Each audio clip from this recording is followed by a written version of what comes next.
Silat merupakan seni bela diri warisan turun-temurun masyarakat Melayu semenjak beratus-ratus tahun dahulu.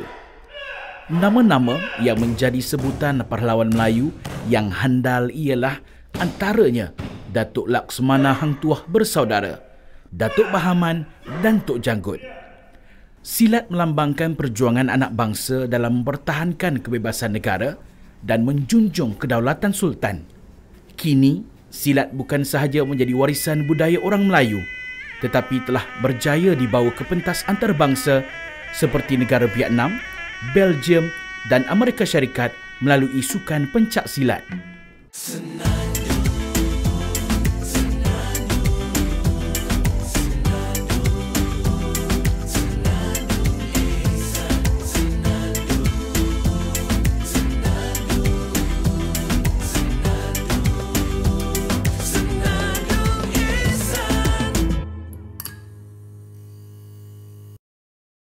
Assalamualaikum warahmatullahi wabarakatuh. Bertemu kita kembali dalam rancangan Senandung Ehsan bersama Allah. Dan untuk episod kali ini kita bawakan tajuk Akar Muda. Kenapa Izhar tajuk Akar Muda tu? Lepas tu kenapa kita ni macam ala-ala duduk dalam kelas dalam universiti? Kita dah kembali balik ke zaman kampus nampaknya ni. Nak mengimbau zaman muda-muda dulu-dulu. Apa agaknya yang kita nak bincangkan bersama hari ini. Tetamu kita sudah pun bersama kita di studio yang ditaja lokasinya oleh Abraham and Sorrells Eco Majestic.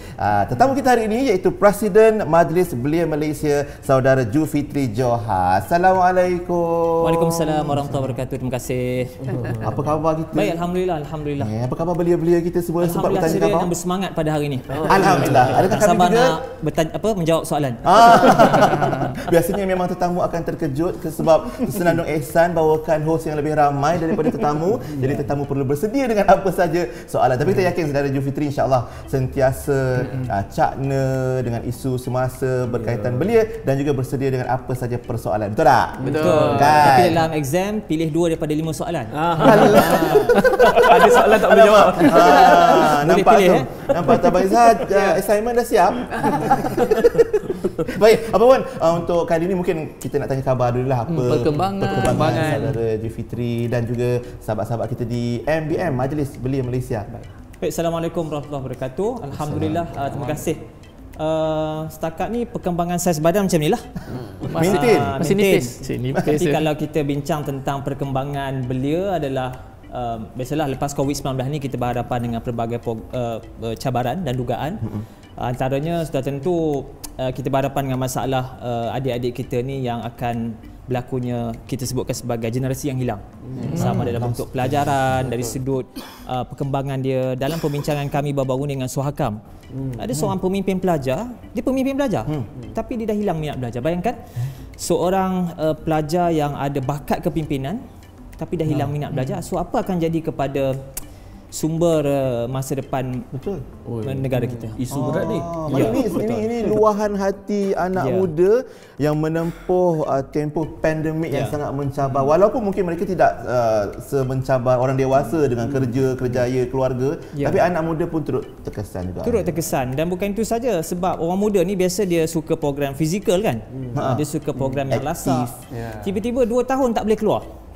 So dia punya kadar stres, kadar orang kata kesihatan mental tu sangat terkesan. Dan yang paling penting, kita risau masa depan negara. Sebab yang berkualiti ni sudah berhadapan dengan pelbagai masalah. Pun macam tu Berkualiti pun, yang ada bakat kepimpinan pun bermasalah, apatah lagi adik-adik kita yang biasa ni. Dan so amat struggle lah MBM untuk mencari formula kepada isu-isu ni.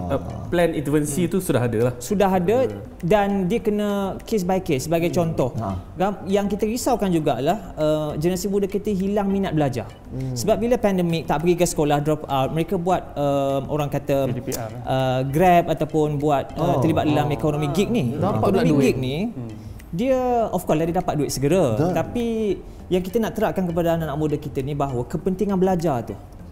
Sebab bila dia tidak ada CJ pada masa depan, ialah dia akan dapat duit lah sekarang ni kan. Betul. Tapi pada masa depan dengan tak ada CJ, so apa akan jadi pada dia tu? Survival masa depan. Survival masa depan. Dan juga terkait dengan survival masa depan negara kita. Betul. Itu yang selalu kita dibayangkan tentang kalau nak lihat wajah sebuah negara di masa akan datang, lihatlah pada bagaimana anak-anak mudanya. Dan itu yang sedang kita cakna sekarang ni, dan prihatin pada anak-anak muda, isu pengajian mereka, minat mereka dalam belajar, lepas itu tiba-tiba minat pula nak mencari kerja-kerja yang mungkin kat situ ada gaji dan pendapatan. Baik, nanti kita bincang lebih lanjut lah kan itu tu. Ini anak muda sekitar umur berapa ataupun yang generalnya sekarang ni had umur belia ni berapa yang rasminya di antara tu. Kita ni belia lagi ke tak? Dah putih lah ni. Saya dah batuk lah. Bidang pengajian saya adalah pengajian belia, youth studies, which is rare lah. Dan memang kita mengkaji tentang had umur yang paling sesuai. Yang sesuai, kalau dalam tradisi pengajaran Islam kita lihat bahawa sebenarnya 40 is the best. Kan kita belajar kita baca Quran kan, hatta balagha arba'ina sanah, sehingga kamu berumur 40 itu dianggap sebagai satu tempoh yang matang lah dari segi kedudukan, dari segi pemikiran, dari segi macam-macam lah, stability, dan bersedia untuk memimpin negara. So tapi disebabkan kononnya alasannya nak ikut standard negara, luar negara, maka dikatakan 30. Tapi kami fight, yang kami kadang-kadang terpaksa berlawan dengan 2-3 menteri kat lah kita lawan. Kita kata 35 is the best. 35. Kita ambil between lah. Ambil di tengah-tengah. 35 tu yang ideal lah. Sebab kita ambil program kepimpinan Amerika pun, YCD kan, pun dia ambil antara 20 hingga 35 tahun. Mengambil kira Southeast Asia punya, mana bukan Arab.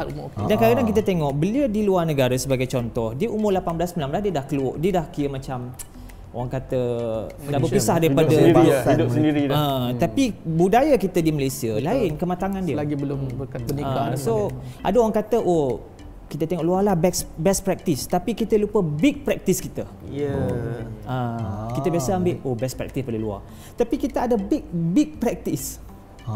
Tersasar pula nak menyebut je kan, sebab 5 orang sekali kan. Itu bukan mudah ni, memang program yang InsyaAllah Mas Hadilah 5 orang bertanya. Dia datang dalam bentuk, maksudnya ialah sebaiknya budaya tu adalah budaya yang ada dalam praktis kita kan. Kadang-kadang kita meletakkan umur tu pun kadang-kadang kita anggap semua yang di luar tu baik. Kita pun tak nafikan bahawa ada yang baik daripada luar. Tapi kita lupa, kita rasa rendah diri. Bahawa macam kita tak ada kepakaran ataupun kelebihan, sehingga kita nak buat pelan pendidikan negara pun kita guna konsultan, sedangkan kita ada pakar-pakar kita. Seolah-olah tempatan yang hebat. Seolah-olah orang kata konsultan luar tu sedangkan dia pakai template je. Template dia tu je hebat. Itulah dia bagi negara tu, itulah dia bagi negara ni. Dia buat duit. PowerPoint cantik lah. PowerPoint cantik. Bayar juta-juta. Itu dia tentang power tak powernya. Dan bila kita cerita pasal kita ada kepakaran, kita ada semua. Saya ingat memang saudara Jufri pun setuju bahawa idea kita punya akar muda ni sebenarnya bukan idea biasa-biasa lah kan. Dan cuma kadang-kadang barangkali kerana idea itu datang daripada akar yang muda, jadi mungkin sukar untuk dilihat oleh mass dan sebagainya. Macam mana pandangan saudara untuk nak letakkan supaya idea akar muda ni dilihat satu level yang orang kata terbaik. Dia tak nampak akar muda kot, dia nampak pucuk muda mungkin. Itu yang kita nak tengok. Macam mana tu? Dia dalam persoalan pembangunan belia ni kadang-kadang kita ada berhadapan dengan isu jurang generasi di antara golongan tua dan golongan muda. Kadang-kadang orang muda kata apalah orang tua, lama sangat pegang jawatan. Orang tua pula kata korang masih lagi baru, relax lah dulu kan, jangan gelojoh, belajar dulu. Kena makan garam. Kena makan garam. Kena makan garam, kita dah makan McDonald kan.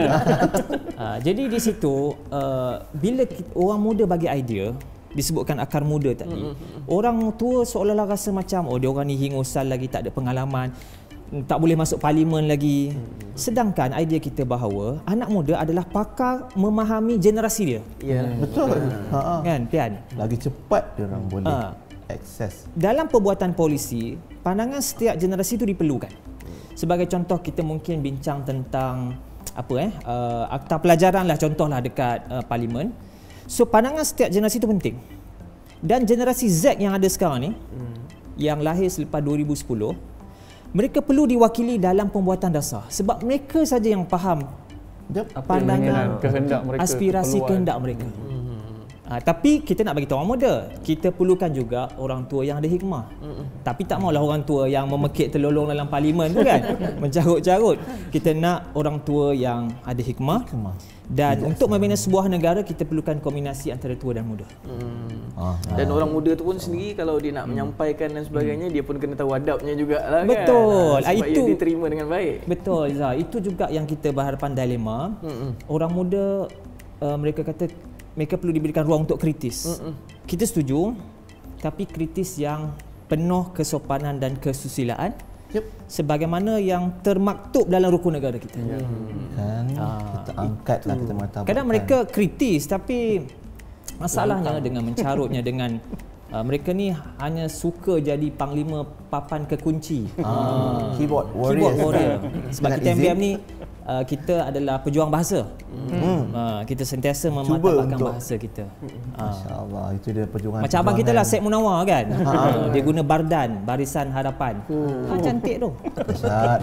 Itu antara usaha-usaha lah yang mana mungkin saudara Jufitri dan juga sahabat-sahabat kita di MBM, Majlis Belia Malaysia dan anak-anak muda, akar muda yang kita bincangkan hari ini nak luahkan suara mereka supaya didengari dan juga aspirasi yang mereka nak bawakan untuk masa depan sebenarnya. Bukan kita cerita tentang setahun dua saja kan, saudara Jufitri kan, tapi untuk masa akan datang, kita nak masa depan yang cerah untuk negara kita. Cuma mungkin sebelum kita berehat ni, mungkin saudara Jufitri boleh bayangkan apa antara contoh bidang yang mungkin boleh memberi kesan yang sangat besar sekiranya anak muda diberikan peluang untuk bersuara. Macam kita cerita tentang usia isu usia belia tadi kan. Apa antara bidang yang mungkin terkesan ataupun besar impact dia melebihi daripada muda, diberikan peluang. Sekarang ni lah. Kita pernah buat beberapa sidang DUN Belia dan Parlimen Belia. Bila saya pergi ke Kedah sebagai contoh, dia waktu tu DUN Dewan Undangan di Kedah, dia buat 3-4 program untuk bagi peluang anak muda bersuara. Kategori yang bersidang tu kategori sekolah menengah, kemudian kategori belia dan kategori universiti. Bila kita tengok adik-adik kita di sekolah menengah ni, dia punya debate mengalahkan abang-abang dia yang dekat luar. So maknanya adik-adik kita ni very articulative. Kalau diberi ruang untuk mereka bersuara, mereka diberikan peluang untuk berpartisipasi dalam pembuatan dasar, mereka sebenarnya boleh menjadi masa depan yang cukup baik. Sebab orang muda, dia permintaan asas dia ada 3 saja. Kan? Saya teka-teki pula kan? Yang pertama sekali, mereka mahu suara mereka didengar. Kemudian mereka mahu isu mereka ditangani. Dan ketiga ni, mereka diberikan ruang untuk menangani masalah mereka melalui polisi, sama ada dalam Dewan Negara. Saya pernah kritik dalam Dewan Negara, yes, kita nak orang memang Dewan Negara ini untuk orang yang berpengalaman, senior. Tapi kita perlu ada juga sekelompok daripada 60 senator tu, paling kurang 10 ke 15 yang di bawah umur 40 tahun. Sebab nak jadi senator ni Azalino 30 tahun ke atas. Kan? Tapi banyak yang senior-senior yang bekas-bekas menteri, nak apa lagi? Bagilah can.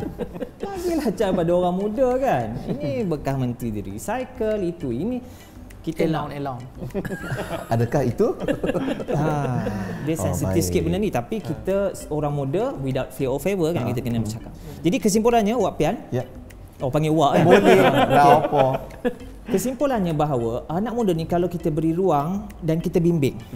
Itu yang penting. Kita bimbing sebab orang muda ni kadang-kadang dia rasa dia bagus. Kita ambil, saya membaca satu kitab yang ditulis oleh Syekh Muhammad As-Salabi, dia kata Fatih sebenar kepada Istanbul adalah Syekh Syamsuddin Aq. Sultan Mak Fatih adalah pembuka fizikal. Tapi yang di belakang dia tu, yang bagi semangat, yang bagi dorongan, yang bimbing dia adalah orang tua yang bernama Syekh Syamsuddin Aq. Dan ini kita simpulkan dalam kerja beliau adalah adult youth decision making. Orang tua, orang muda duduk bersama-sama membuat keputusan bersama untuk negara. Itu baru satu contoh dari sejarah Turki itu sendiri, Sultan Muhammad Al-Fatih, dan juga siapa di belakangnya. Rasanya kalau kita buka belik-belik buku sejarah, banyak lagi nama-nama yang kita boleh petik di kalangan mereka yang hebat dan usia mereka sesuai dengan tajuk kita hari ini tentang belia dan anak muda. Kejap lagi kita ada banyak lagi soalan tentang apa lagi yang anak muda nak suarakan. Kita ada persembahan daripada artis kita yang agak belia lah, bawah 35. Belia? Belia Bawah tak umur 40 tadi? Ke 35? Bawah, ya, kan kita suka 35, insyaAllah bawah. Oh, saya pun boleh buat persembahan ya. Boleh. Kalau nak nanti kita bagi juga untuk Sah menyertai aula ya, Pak? Aula. Aula. Tapi sebelum berehat saya nak tanya sikit je saudara Ju, betul ke belia lama dulu lebih hebat daripada belia sekarang? Sikitlah. Dia biasa. Kemudian nanti kita berehat dulu. Okey, jawapannya sebentar lagi dan anda kena terus setia. Dengarkan dulu persembahan daripada Fitri Haris dan juga Ikhwan Fatana, dan terus bersama Senandung Ihsan bersama Aula.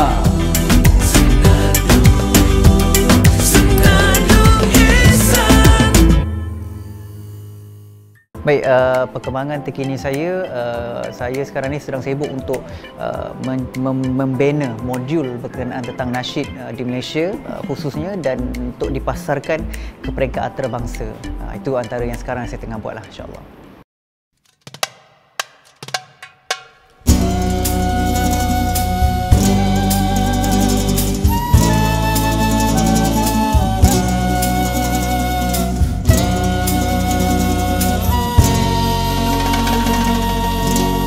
Wahai insan, ingatlah kamu, hidup di dunia tiada abadi. Sebelum terlambat, sedarlah diri, buatlah amal sebelum mati. Wahai insan, ingatlah kamu, hidup di dunia tiada abadi.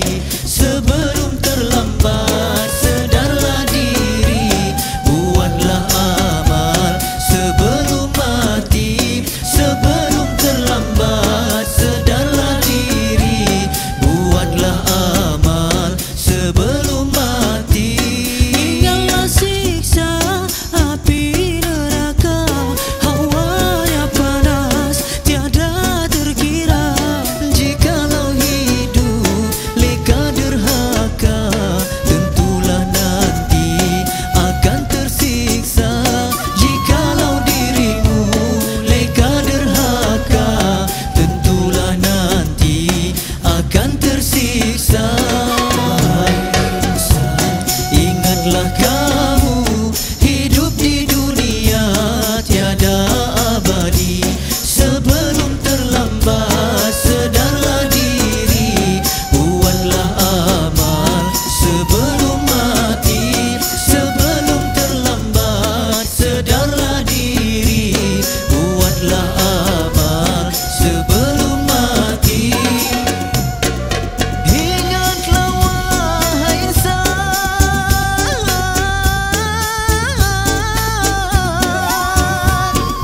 buatlah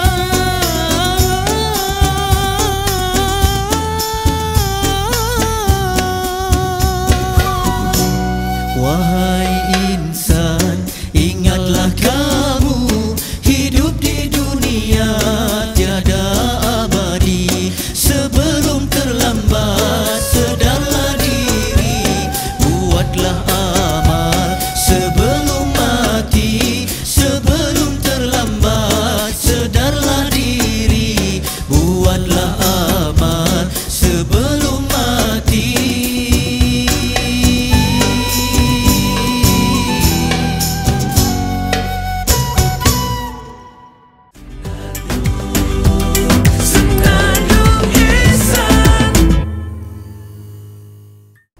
Alhamdulillah, kita selesai dengan persembahan daripada tetamu jemputan kita. Dan kita masih lagi bersama dalam Senandung Ihsan dengan kumpulan Aula. Dan tetamu kita saudara Julfitri Johar, Presiden Majlis Belia Malaysia.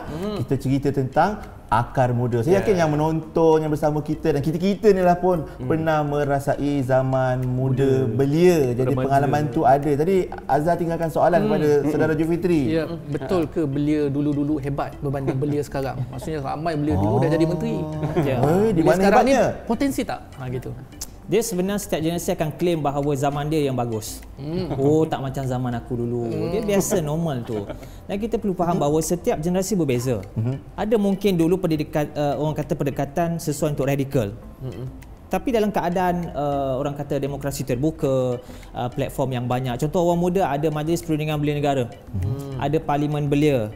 Ada pelbagai lagi saluran-saluran yang diorang boleh channelkan suara mereka. So mengapa gunakan saluran-saluran yang lain sedangkan ada saluran yang sah yang diiktiraf oleh kerajaan? Mengapa kita menggunakan channel-channel yang lain? Dalam latihan kami kadang ada latih orang muda 199 cara untuk mengutarakan suara mereka. Banyak tu. Dia banyak 199 cara.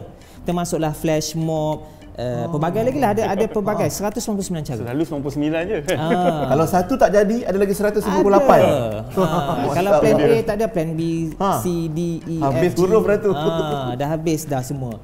Jadi sebenarnya untuk menyalurkan suara tu ada banyak.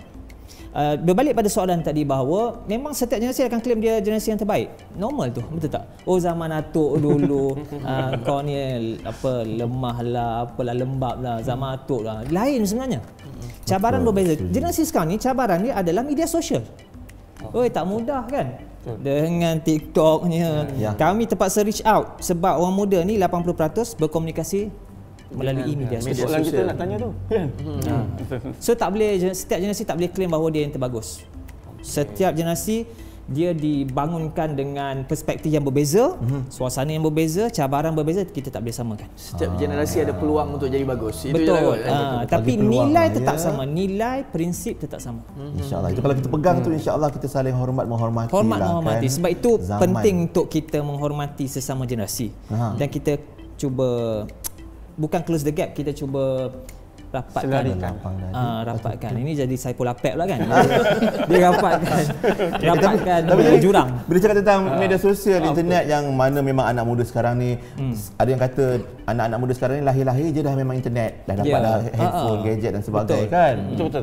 Itulah berbaik pada jawapan tadi tu kan. Macam kita tengok anak muda sekarang dengan kemajuan internetnya terlalu pantas, update kat sini besok dah sampai 2 saat dah sampai New Zealand macam tu kan. So bagaimana sebenarnya cara terbaik anak muda ni dia menggunakan kelebihan internet yang ada dalam menyuarakan pandangan dia, dalam berkongsi manfaat di media sosial? Sebab itu di antara perkara yang kami tackle di Majlis Belia Malaysia adalah soal pengurusan. Orang muda dia perlu banyak belajar ilmu pengurusan, termasuk pengurusan masa dan gadget. Jadual. Dia sebab dalam MBM ni kita galakkan orang muda membina kapasiti pengurusan organisasi, pengurusan manusia, termasuklah pengurusan gadget ni. Tak mudah nak mengurus media sosial ni dalam keadaan kita belajar. Satu lagi cabaran nak tarik anak muda terlibat dalam program aktiviti-aktiviti fizikal. Sebab mereka dah biasa kan dengan aktiviti media sosial ni. Di hujung jari. Jadi kita risau tambah e-sport lagi. E-sport ni kami memang ada satu grup yang kita tackle untuk menangani guru-guru e-sport ni supaya main dengan penuh visi dan misi. Ada target Ada target, ada unsur pendidikan. Kat mana soalan tadi? Betul. Banyak isu bagaimana kita saluran terbaik macam mana nak salurkan jadi pengurus kita perlu ajar anak muda kita mengurus dan menggunakan media sosial dengan baik. Salah satu yang kita perjuangkan Zahar adalah bagaimana kita nak anak muda kita menggunakan media sosial ni untuk mencari ilmu dan menjana pendapatan melalui ekonomi gig. Kami ada satu lancakan My Gig antara Kementerian Belia dan juga Majlis Belia Malaysia. Kita nak train orang muda terlibat dalam industri ekonomi lejang ni. Ni selesai Munawar ni, ekonomi lejang, gig ekonomi. Bila saya launch tu, kami interview 2 orang anak muda.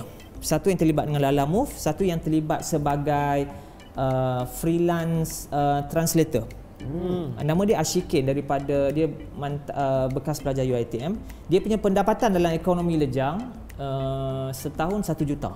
Wow. Masya-Allah. Antara yang dia buat adalah dia menterjemahkan filem Korea ke bahasa Melayu.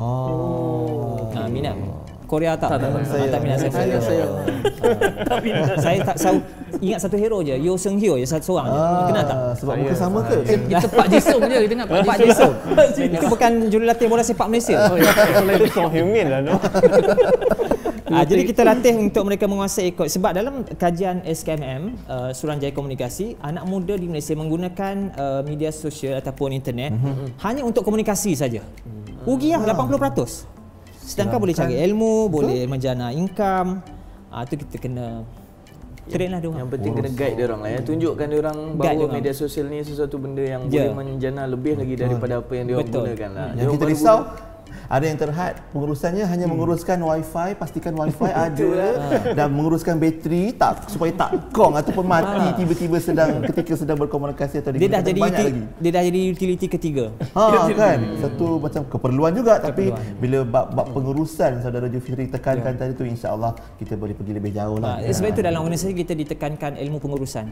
Insya-Allah menarik tu. Baik, siapa nak tanya soalan berikutnya? Saya suka nak balik mula-mula tadi kita sebut tentang lost generation. Saya ni guru. Jadi saya dapat rasakan ada kadang-kadang involvement saya tu dengan pelajar-pelajar ni. Saya pernah bawa budak-budak daripada ASEAN dia orang kumpul budak-budak yang krim betul ni. Duduk satu tempat, Malaysia anjurkan masa tu. Dan dipilih pemimpin daripada kalangan pemimpin hebat daripada ASEAN ni. Dan kita ni macam bila kita compare tu, jauh lagi Malaysia. Jauh lagi. Siapa agaknya yang memimpin? Daripada negara mana agak-agak? Daripada Indonesia. Agaknya dia orang terlalu ramai dan bila dia keluar tu memang krim betul lah. Tapi memang kita pergi mana program Belia Asia Tenggara, memang Indonesia ni antara yang outstanding lah. Sebab dia belajar berani dan patriotism tu. Kami ada satu program Kapal Belia. Kapal Belia Asia Tenggara ni kalau bawah umur 30 boleh join, tapi dah lebih kan. Dah beliau. Supirnya juga bisa. Pakai IC Indonesia boleh. Macam mana tu? Kapal Belia namanya. Kapal Belia dia berlayar 2 bulan. Setiap tahun dipilih ada semua kontingen daripada 10 negara Asia Tenggara dan juga Jepun. Berlayar atas kapal selama 2 bulan. Dan bila kita tengok delegasi Indonesia ni, biasa dia outstanding. Dia punya semangat patriotism tu luar biasa. Memang betul lah. Kita tak dapat dulu lah. Betul lah. Saya duk ingat Singapura yang outstanding ni rupanya tak. Indonesia kan? Indonesia. Tapi itulah saya nak pergi kepada mereka ni sendiri kan, maknanya usia remaja mereka tu, adakah remaja ni sendiri sedar bahawasanya dia ni ada kepentingan, dia nak survive untuk masa hadapan, dia ni penting dan dia tak boleh sia-siakan usia remaja dia dengan ayah je yang dengan pelbagai gadget lah apalah semua, dengan ekonomi gig lejang lah apalah semua tu. Nak wujudkan kerisauan tu kepada ni saya pendidik. Jadi kita tengok benda ni realiti tau depan mata kita. Anak-anak murid kita, remaja-remaja kita, kadang-kadang dia tak ada pun orang kata target yang dia tak kuasa lah nak fikir. Follow the flow je kan. Ayah dia tentukan, cikgu dia tentukan, kaunselor dia tentukan, dia sendiri tak tahu. Betul. Macam mana tu? Macam mana intervensi dia tu? Itu cabaran yang besar yang bermain di fikiran kami lah pemimpin Belia, sebab kita nak menangani generasi yang hilang ni bukannya mudah. Sebab itu kita hasilkan sekarang ni model baharu pembangunan Belia pasca COVID-19. Dia subset kepada dasar Belia Malaysia 2015 khusus untuk menangani bagaimana nak berhadapan dengan post pandemic ni. Dan betul Izhar sebutkan tadi bahawa kita nak wujudkan kerisauan dalam kalangan generasi muda, sebab kadang orang muda ni dia nampak benda yang dekat tu aja. Dia tak nampak bahawa apa yang dia buat sekarang ni tindakan dia akan masa depan. Sebab itu waktu saya jadi duta TN50, ada 10 duta termasuk Nelofa waktu tu. Waktu tu lah saja nak beritahu. Waktu tu sekarang tokoh Belia pun sama. Saja nak beritahu. Okey. Waktu tu lah. Okey. Antara perkara yang kita bincang tentang 2050 Malaysia bagaimana. So kita cuba bukan menakutkan, cuba membayangkan apa kerisauan masa depan tu. Antaranya cabaran yang mereka terpaksa hadapi adalah apa yang disebut oleh Profesor James Kenton sebagai extreme future. Masa depan yang begitu ekstrim. Tengok sekarang ni pun cuaca kan, sekejap hujan, ekstrim. Gempa bumi ni. Pantai Batu Borok akan dikatakan hilang menjelang 2050. Maknanya kita semakin mengecil. Kita nak buka mata. Kawan-kawan, kau tak buat sesuatu intervensi, istilah yang digunakan tadi, alam sekitar kita akan rosak. Kemudian kita akan berebut makanan, sumber air. Kalau tak buat sesuatu terhadap alam sekitar, akan rosak. Kemudian apa lagi? Pengurusan sampah yang kita tengok setiap hari buat berapa? Hasil buangan domestik bertantan kan. So bayangkan Izhar 10 tahun akan datang, Zalino, mereka hidup dalam sampah. Dan sampah tu sampah yang material yang kadang dia punya cecair itu akan masuk ke dalam tanah, akan memandulkan tanah. So makanan yang kita makan tu akan jadi tercemar. So ini cabaran yang kita kena buka mata. Sebab itu kita antara cita-cita besar kita adalah untuk hasilkan lebih ramai Greta Thunberg versi Malaysia.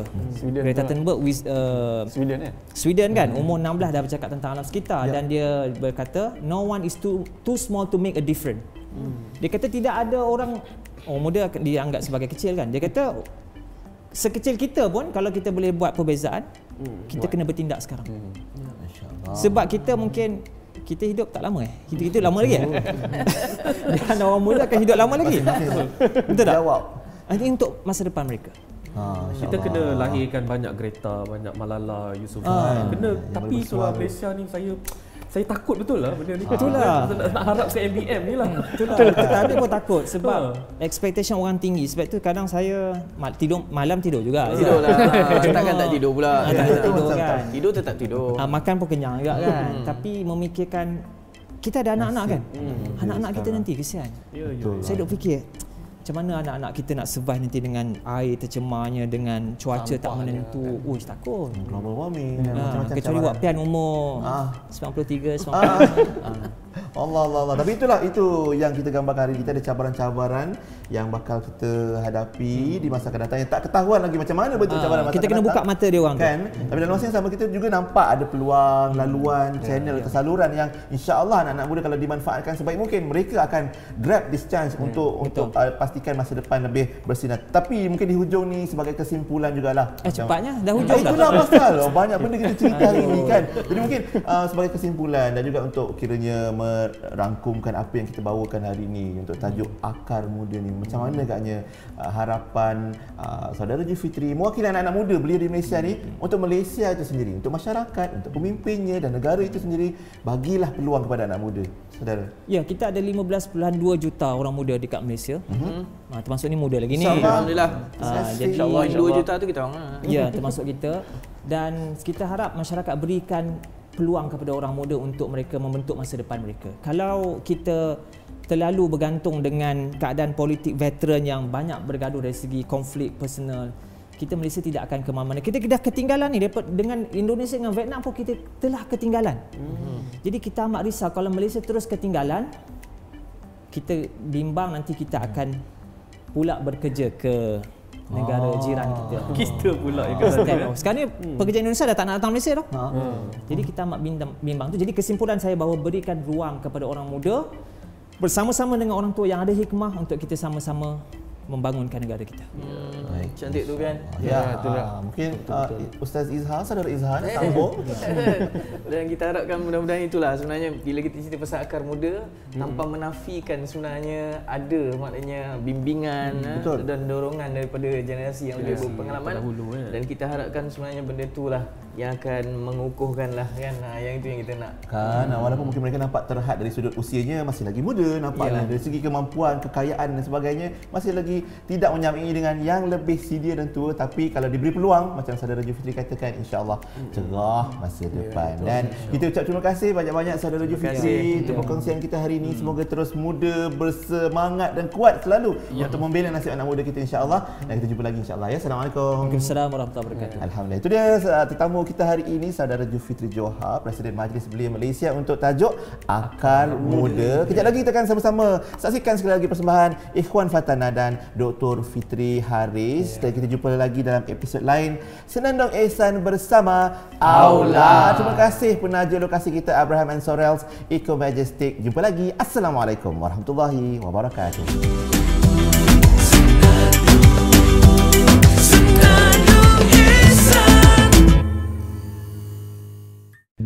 Sebelum kita menikmati persembahan berikutnya, kami paparkan sebentar VT dari ziarah krus Nandung Ehsan ke rumah pelakon Salman Al-Farisi.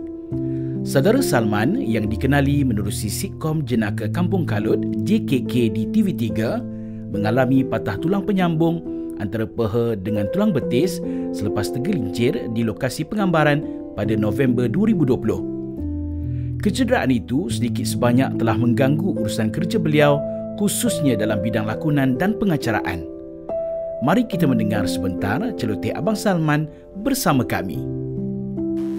Assalamualaikum, saya Salman Al-Farisi ataupun lebih dikenali sebagai Salman JKK. Okey, bercerita balik tentang iaitu zaman Nada Murni. Saya lahir, saya boleh berani bercakap, saya berada di atas pentas, saya boleh keliling seluruh Malaysia dan juga keluar negara adalah hasil daripada bersama dengan kumpulan Nada Murni tahun 1987. Okey, di masa itu saya banyak diamanahkan untuk berada di atas pentas, di samping untuk bernasyid dan juga berlakon, bersajak dan juga pantomime. Sampai ingat lagi pertarungan nafsu dan juga syaitan kan. Nafsu ataupun hati. Itu antara bab-bab yang biasa orang bila sebut tentang Nada Murni, orang akan ingat segmen-segmen dalam tu. Okey, di samping itu juga sehinggalah sekarang pun masih aktif lagi bersama dengan Persatuan Sahabat Nada Murni Malaysia, di mana di situ mengumpulkan seluruh ahli-ahli nasyid di seluruh Malaysia ini di bawah bumbung iaitu Persatuan Sahabat Nada Murni Malaysia, dan juga saya antara AJK-nya yang terlibat. Ialah bila kita dah berjiwa nasyid ni, jiwa atas pentas ni, kemana pun kita masih kekal ataupun masih lagi bersama dengan dunia nasyid ni, insya-Allah. Ini sumbangan daripada Ini daripada mana ni? Exco Kebudayaan, Exco Luar Bandar dan Kebudayaan Negeri Selangor. Exco Kebudayaan Negeri Selangor. YB Borhan, terima kasih.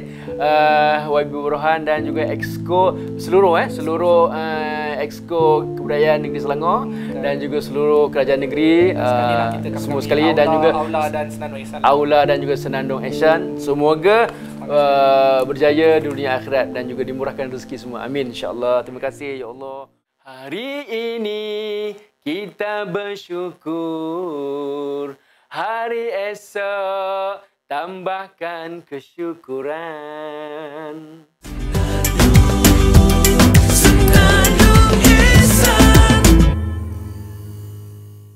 Okey, yang terkini saya sedang sibuk untuk merangkakan beberapa promosi untuk lagu baru lah yang berjudul Restu.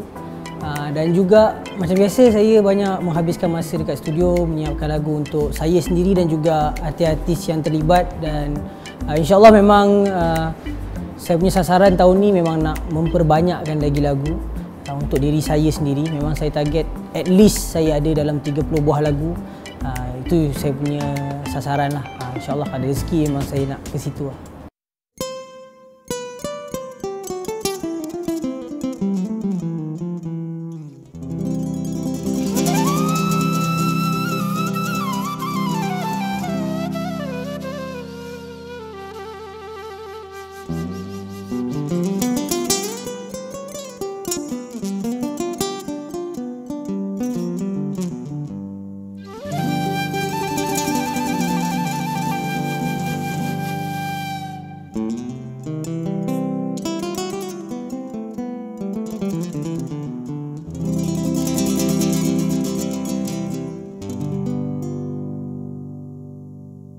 Hari ini kita bersyukur, hari esok tambahkan kesyukuran dengan nikmat pemberian Allah. Itu sifat seorang hamba. Hari ini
Okay, Banju kita fikir-fikir tadi nak macam buat, bukan nak suruh abang teka lah, teka lagu sikit kan. Abang pun dulu join juga nyanyi nasyid juga sekolah tu kan. So kita ingat lah lagu-lagu yang relate dengan belia lah konon-kononnya. So mungkin Edi start dulu lah, Edi nyanyi dulu. Saya bagi yang teka lagu apa? Terus teka Lagu apa penyanyi sebut tajuk lagu dan kumpulan. Saya bagi paling mudah ni lagu. Okey. Selama ini Brothers. Okey. Tajuk Teman sejati. Okey, disambung lirik tu. Okay. Saya ada satu lagu. Tak adalah relate pasal belia, tapi lagu ni wajib lah kita. Selamat tinggal pada semua. Rabani. Okey. Tajuk lagu Pergi lepas tu kembali. Pergi tak kembali. Pergi tak kembali. Lepas tu kembali macam kembali kan. Itu dah macam resurrection dah. Pergi tak kembali. Pergi tak kembali. Betul. Satu lagi. Bayang jauh sikit. Luar negara sikit kalau ada. Paling susah pula. Kita soalan susah sikit. Nasihat. Belum. Laju internet. Lagu ni panjang, saya bagi masa abang fikir. Saya nak tahu filem mana je. Filem. Daripada filem Belanja sikit lah Bayang. दुनिया में कितनी है नफरतें tak boleh. फिर भी दिलों में है चाहते Ada lirik tak? मर भी जाए प्यार वाले मिट भी जाए यार वाले dengar betul-betul जिंदा रहती है उनकी मोहब्बतें जिंदा रहती है Mohabbatein Hero siapa? Hero Shah Rukh Khan. Alright. Sekejap. Nasyid ke ni? cerita belia Tak apa, lirik bermakna okey. Okey. Alright.